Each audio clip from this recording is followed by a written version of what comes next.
So I'm a little nervous about this video. I don't think I've created any videos like this so far where I'm talking about things that I don't prefer. Well, I've mentioned a few things, but I feel like today's video could get a little controversial.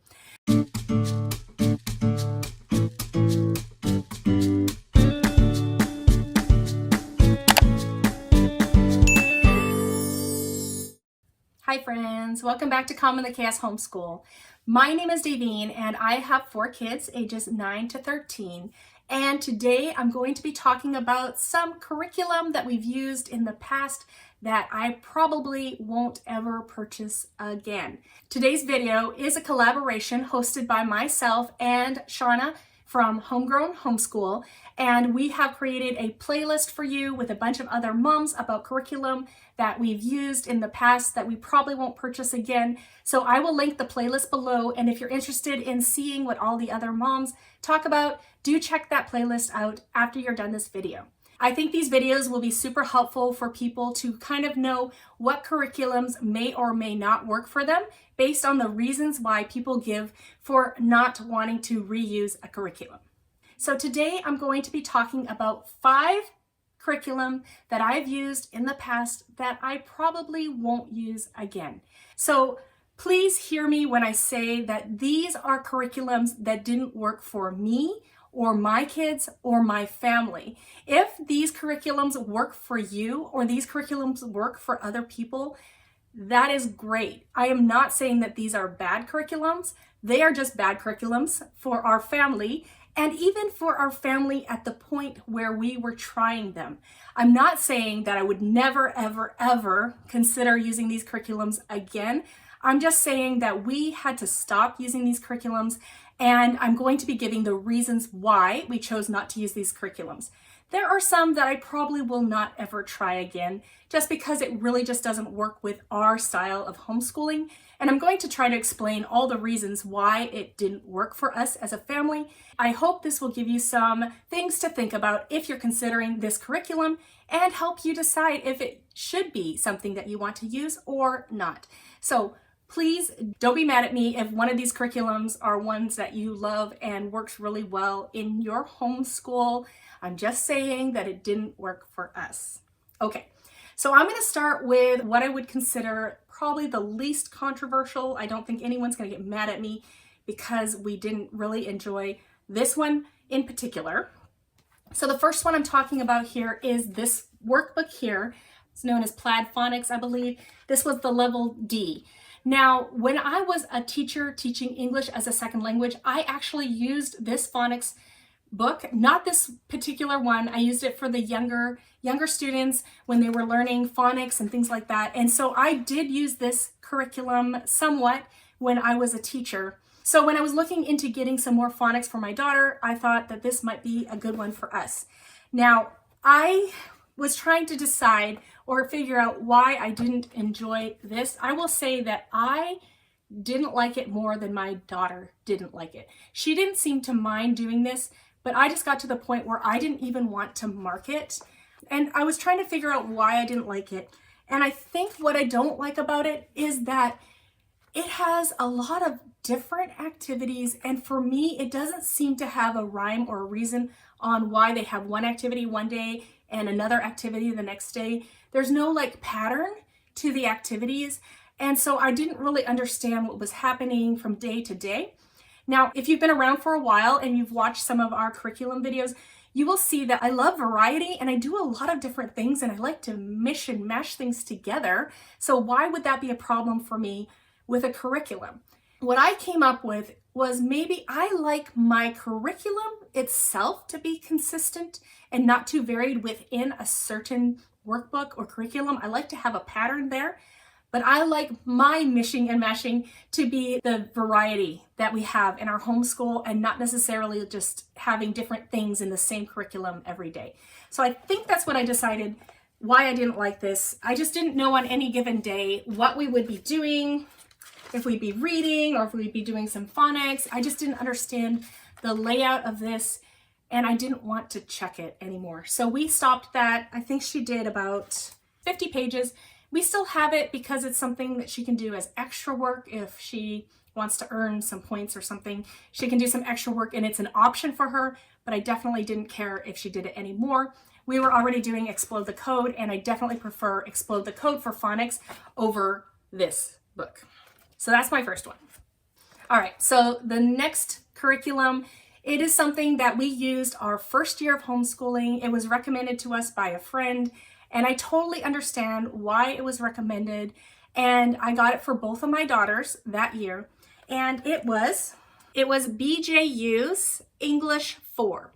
So what my friend said about it was that it's great because it rotates through writing and grammar, and so you don't have to be doing a separate writing program and a separate grammar program, and that is a plus. I think it just wasn't our style as far as it being very much like a workbook, and as my daughters were going through it, I didn't feel like they were retaining the information that they were learning. I felt like they needed a lot of help. Particularly this one, my older daughter needed a lot of help.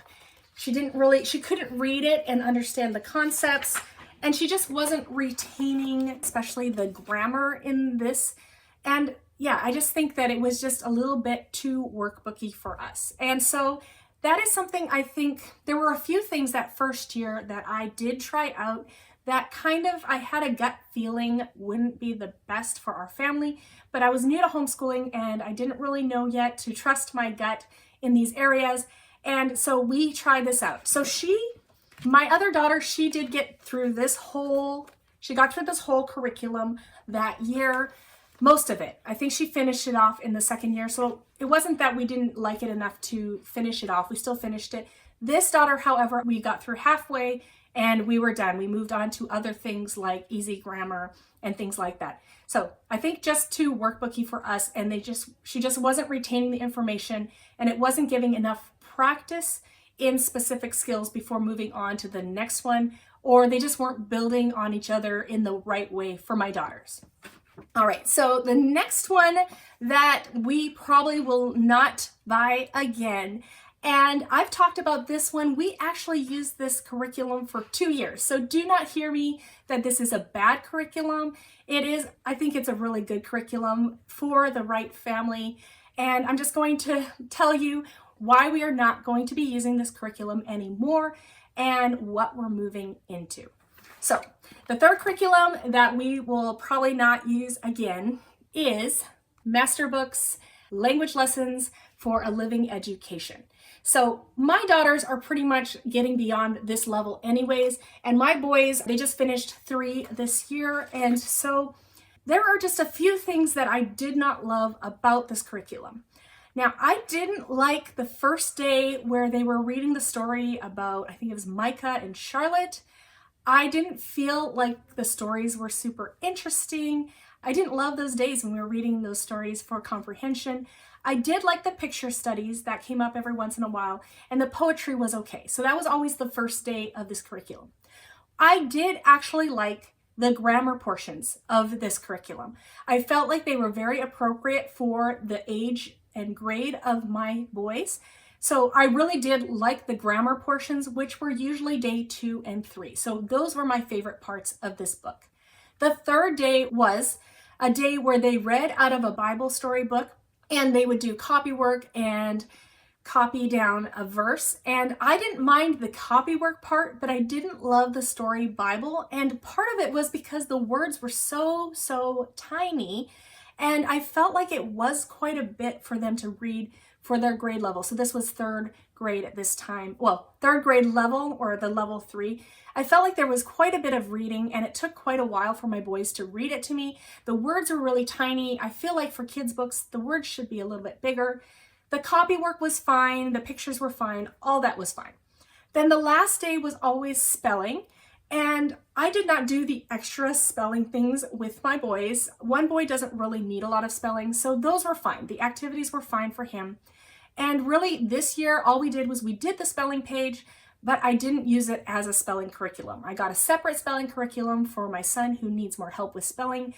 I don't think that this would work with him, even if I did the extra activities and things. So there were just enough things that I didn't love to move on to a different language arts curriculum for my boys. Now, the language arts curriculum that I picked for my boys for next year is also very Charlotte Mason inspired. There will be picture studies, there will be copy work, there will be grammar, but they're not going to have the stories that I didn't love. And I just feel like it's just even going to be a little bit simpler without those components that I didn't really enjoy with language lessons for a living education. And the spelling, it is not included in their new curriculum because I just have a separate spelling anyways. So that is why we are not going to be using language lessons for a living education anymore. So now for the fourth curriculum that I don't plan on using in my homeschool, I have used just a few days worth. It was a free curriculum that I could print off. And after printing it off, I just looked at it and I knew this is where I listened to my gut. I was pretty sure it wasn't going to work for my family. And there are certain students, maybe one student that it might kind of work for, but I don't think I would have enjoyed it. And it also comes back to that same reason for the phonics book, why I didn't like it, was because every day was different and I didn't really see a pattern. And like I said, I like my curriculum to be pretty consistent within the curriculum. So I do not have this for you because I printed it off probably 2 years ago and I looked at it and we probably did a few lessons. I decided that it just wasn't going to be a curriculum that we would use in our homeschool. And that is the old Good and the Beautiful Language Arts.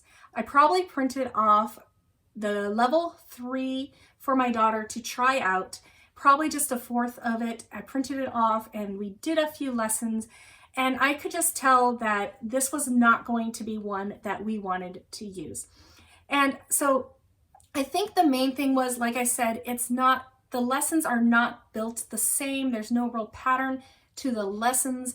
They're teaching all the different parts of language arts, which is great, but every day is a little bit different. And I just want my curriculum to be sort of consistent day by day or week by week and have sort of a pattern that it follows. And I also felt like there were a lot of words that my daughter would have to read. And at that point, I didn't feel super confident. We were pretty new homeschoolers. I wasn't super confident that she would be able to read and follow the directions as well as she should at that level. So we do use some Good and the Beautiful curriculum, but just that language arts, and it was the old language arts. I don't know what the new language arts is like, but that old language arts just didn't seem like it would be a good fit for our family. All right, so the fifth curriculum that I don't know if we will ever use again, we may, and I would just have to think about it pretty hard before we went and did it again.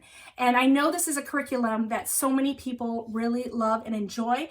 And I have to say that I really appreciate the creator and what she has put into this curriculum and all the people that work with her. I think that the concept is wonderful and I know it works well for many families, but it doesn't work well for our family and I'm going to explain why.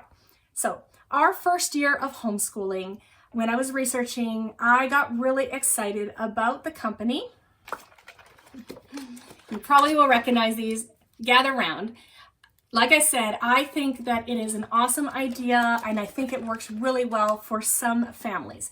Now, in our first year of homeschooling, we used 3 of Gather Round's units. We did Oceans, we did Asia, and we did the Christmas unit, and that was all in our first year, and we didn't use any Gather Round last year.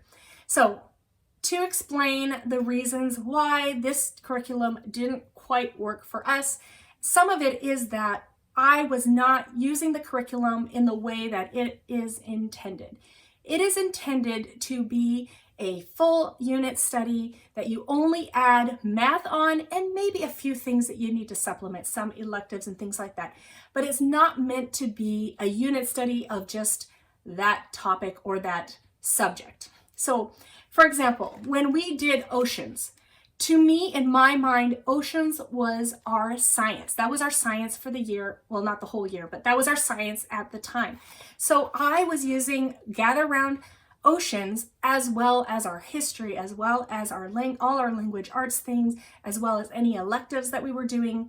So I like a lot of curriculum, and Gather Round is more meant to be something that you can condense what you're doing with your curriculum. So I was not using it properly. So in that way, it got very overwhelming for us.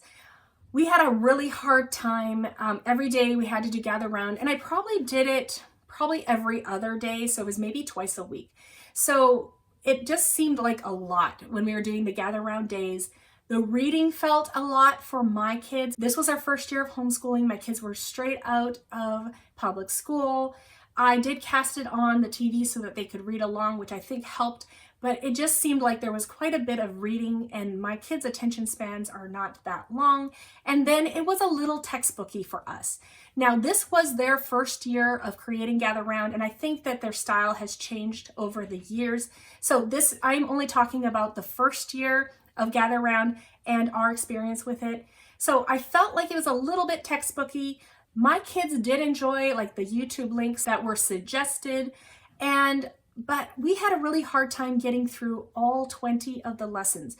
I would say around lesson 14, 15, it was really dragging on, and I had such a hard time getting to it. Now we always got to it. I'm very good at being consistent in that way, even when I don't really want to do something.